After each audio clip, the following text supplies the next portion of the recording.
Madame, Monsieur, bonjour, ravie de vous retrouver pour démarrer ensemble cette nouvelle semaine de JT. À la une de ce lundi 6 février, TVA à l'importation, Covid-19, fin de l'isolement systématique et pour finir, anéantissement d'un contrat pour inexécution liée au Covid-19.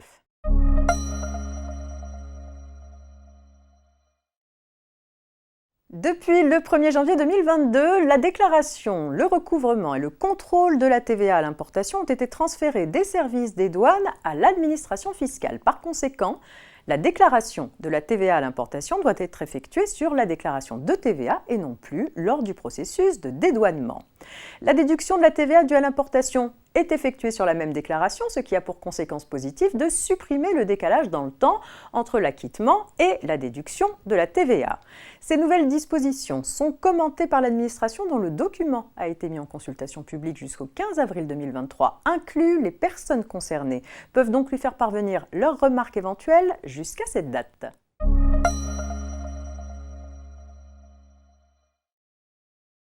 La Direction générale de la santé a indiqué qu'à compter du 1er février 2023, conformément aux recommandations du Haut Conseil de la santé publique, l'isolement systématique pour les personnes positives au Covid-19 n'est plus requis. Il n'est également plus obligatoire de réaliser un test de dépistage au deuxième jour de la notification du statut de contact pour les personnes contacts asymptomatiques. Cependant, comme pour toute maladie à infection respiratoire aiguë, il reste fortement recommandé aux personnes testées positives au Covid-19 ainsi qu'aux personnes ayant été exposées à une personne contagieuse et susceptible de développer la maladie, de respecter les gestes barrières, de se faire tester et d'éviter le contact avec les personnes fragiles.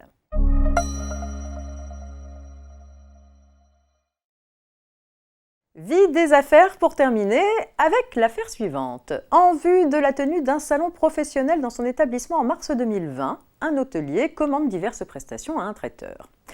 L'événement ayant été reporté, puis finalement annulé en raison des mesures sanitaires, l'hôtelier demande en vain au traiteur de lui rembourser la compte versée à la commande. Il est donc poursuivi en justice par l'hôtelier qui demande l'anéantissement du contrat inexécuté et la restitution de la compte.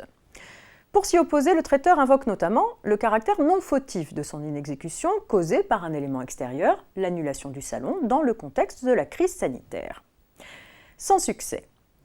En effet, rappelle le juge, la loi prévoit que la partie à un contrat qui n'a pas été exécuté peut en toute hypothèse demander en justice qu'il y soit mis fin. Le texte ajoute que lorsque les prestations échangées ne pouvaient trouver leur utilité que par l'exécution complète de ce contrat, les parties doivent restituer l'intégralité de ce qu'elles se sont procurées l'une à l'autre. C'était bien le cas ici, estime le juge, de sorte que le traiteur doit restituer la compte à l'hôtelier en vertu de l'anéantissement du contrat, peu importe le caractère fautif ou non de l'inexécution en cause. C'est la fin de cette édition du lundi, je vous souhaite un très bon début de semaine à toutes et à tous, à demain.